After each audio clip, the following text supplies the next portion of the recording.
E atletas do Palmeiras foram vítimas de um suposto esquema de pirâmide financeira. O jogador William Bigode, que atua nesse momento no Fluminense, está envolvido nesse caso. Essa foto mostra a relação de amizade entre William Bigode, Mike e Gustavo Scarpa. Os três jogaram juntos no Palmeiras de 2018 a 2021. A proximidade dos gramados fez surgir também uma relação financeira entre eles. William Bigode é um dos donos da WLJC, uma assessoria de investimentos. Na página da empresa, o atacante escreve que o foco é gerar resultado na vida das pessoas. Nessa conversa, contida no processo, William apresenta o plano de negócios a Scarpa, hoje na Inglaterra. Aqui, uma funcionária de William convence Mike a investir em criptomoedas.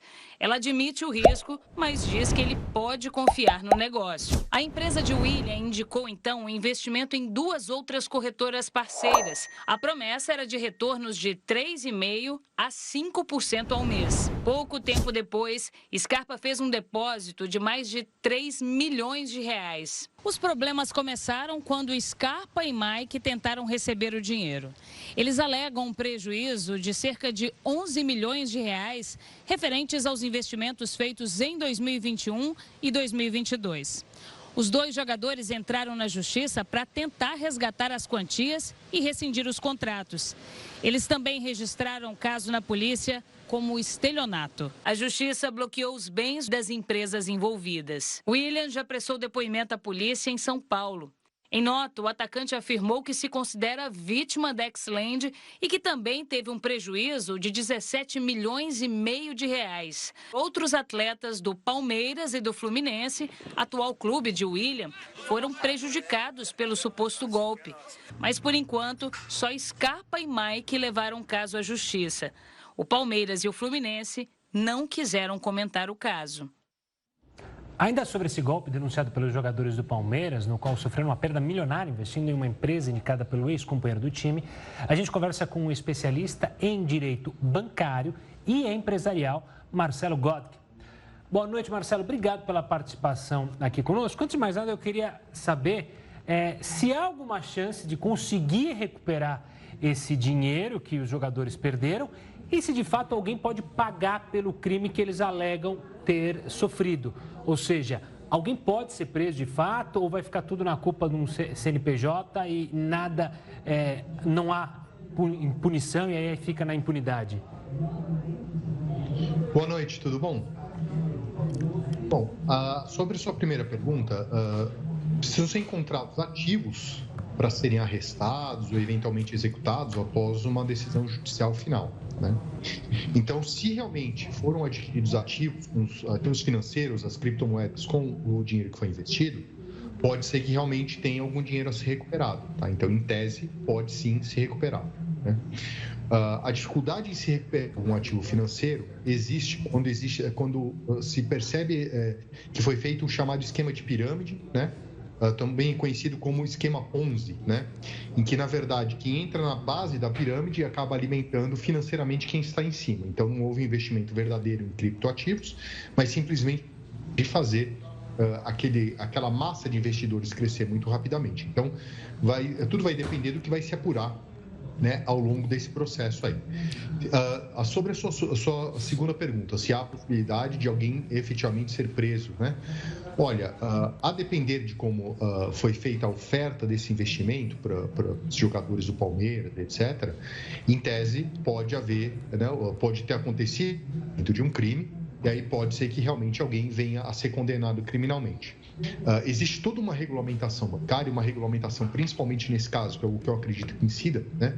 A regulamentação de mercado de capitais, e a regulamentação de mercado de capitais determina que se foi feita uma oferta pública, né, de algo que seria considerado um valor imobiliário sem o devido registro, em tese pode ter acontecido o cometimento de crime, mas tudo tem que ser apurado efetivamente no processo, tá?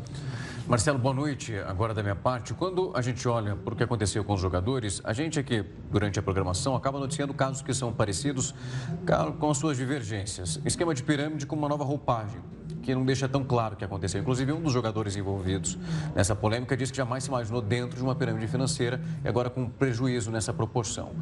Quando a gente consegue perceber infelizmente algo já aconteceu. Nesse caso, a porcentagem, esse ganho de 3,5% até 5%, algo que é fora da realidade, são os primeiros sinais de que, de fato, algo não está certo ali? Um ditado popular que diz que quando a esmola é demais, o santo desconfia, né?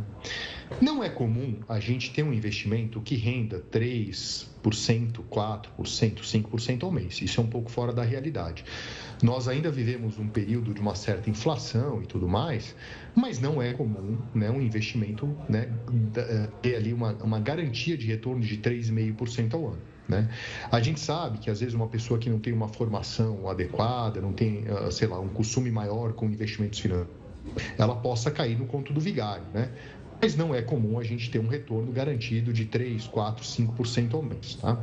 Então, talvez a primeira lição a se tirar disso tudo é: quando a esmola é demais, o santo desconfia. Então, procure um assessor de investimento, não confie nos amigos, não confie em pessoas muito próximas, sem ter alguém de confiança que possa avaliar, né, o risco daquele investimento. Então, você tem razão, me parece um pouco elevado mesmo, não é um padrão de mercado de um investimento legítimo, né?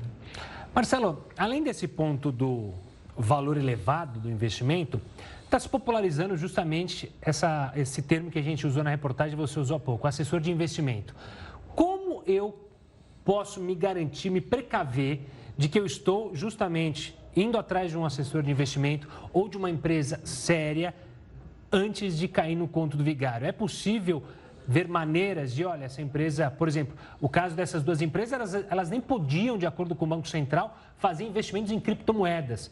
Como checar isso? Como me precaver para justamente não cair numa dessa? Olha, existem alguns órgãos reguladores importantes no mercado financeiro, de maneira ampla, que envolve o mercado bancário e o mercado de capitais, tá?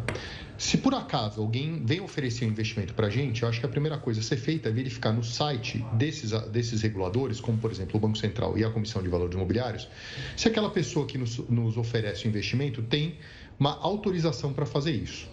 Se eu tiver dúvida, eu posso tentar contatar um advogado que entenda da regulamentação bancária, da regulamentação de mercado de capitais, ou eu posso consultar mesmo o site para falar: olha, fulano, tem autorização para fazer, para oferecer isso que ele está oferecendo para a gente? A gente vai encontrar lá no site da Comissão dos Imobiliários, né, uma série de assessores de investimento e até de maneira ampla, né, quem tem autorização para oferecer alguma coisa para a gente, né? Então, hoje, dá para se pegar essa informação. E se eu tiver uma dúvida, procurar um advogado, procurar, de repente, um contador que possa nos dar o caminho da luz aí e falar: olha, realmente me parece que essa pessoa pode fazer isso, ou pode oferecer isso que está oferecendo, ou não pode, né? Mas, de novo, existem sites dos reguladores que demonstram quem tem autorização para oferecer esse tipo de investimento, como em criptomoedas ou outros tipos de investimento que até tem cara um pouco mais legítimo, tá? Então, a informação está aí para a gente buscar essa informação e não confiar no amigo, confiar sempre, né, no regulador, no advogado, no contador, que tem um pouco mais de informação sobre esse tipo de investimento, tá? Só um parênteses, em sites oficiais, né? Não em rede social em que alguém aparece falando ao lado de um belo carro, de um belo iate que vai te dar um investimento milionário. Exatamente. Buscar no site do Banco Central do Brasil e buscar no site da Comissão de Valores Imobiliários. É a primeira fonte que eu mesmo, quando alguém me pergunta: essa pessoa pode negociar, pode oferecer, pode fazer prestar esse tipo de serviço? É lá que eu, como advogado, vou buscar esse tipo de informação em primeiro lugar, tá? Marcelo, quando a gente olha o que aconteceu com os jogadores e também as empresas envolvidas, um dos pontos que foram, pelo menos, alavancados, como que já deveria também ter gerado uma desconfiança, é o lastro. O que eles falavam ali eram pedras preciosas. E também alguns especialistas, hoje, quando essa história começa a ganhar um pouco mais de volume, musculatura, dizendo que também é bom fugir disso. É tão certeiro assim, ou existe algum caso onde a empresa pode ter como seu lastro pedras preciosas, mas que seja de confiança? Olha, a pedra preciosa é uma coisa que tenta se negociar muito aí no mercado. Às vezes alguém bate lá na porta do escritório e fala: quero estruturar esse tipo de operação. Eu, particularmente, como disso, porque eu sei que é algo que normalmente não leva a um bom lugar, tá? Então, não é algo que eu gosto de fazer. Inclusive, o primeiro ponto para mim como advogado é: se alguém tenta me contratar para prestar esse tipo de serviço, eu falo assim: tá bom, tá aqui minha proposta. Eu quero tanto de honorários para fazer isso. Quando a pessoa fala assim: ah, não, mas vamos entrar no que eu já sei que é algo que não é muito bom, porque se ele não quer nem pagar o advogado, você imagina se ele vai dar retorno para o seu investidor, né? Então, o teste que eu faço justamente começa na minha proposta de honorários. Quem pede para eu entrar no risco para prestar serviço jurídico dessa natureza, eu já sei que não é bom negócio, tá? Então, tem muita gente esperta nesse mercado, a gente tem que tomar muito cuidado. Os valores, via de regra, são bastante expressivos, tá? Então, mesmo em pedra preciosa, não é algo que realmente chama a minha atenção de maneira positiva. Normalmente chama a minha atenção de maneira negativa. Então, eu tentaria fugir também, tá? Tá certo. Marcelo, obrigado pela participação aqui conosco, pela análise e também pela ajuda para justamente quem está em casa acompanhando, quer fazer um investimento e às vezes fugir dessa turma aí. Um forte abraço.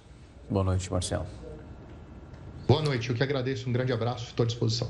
Até.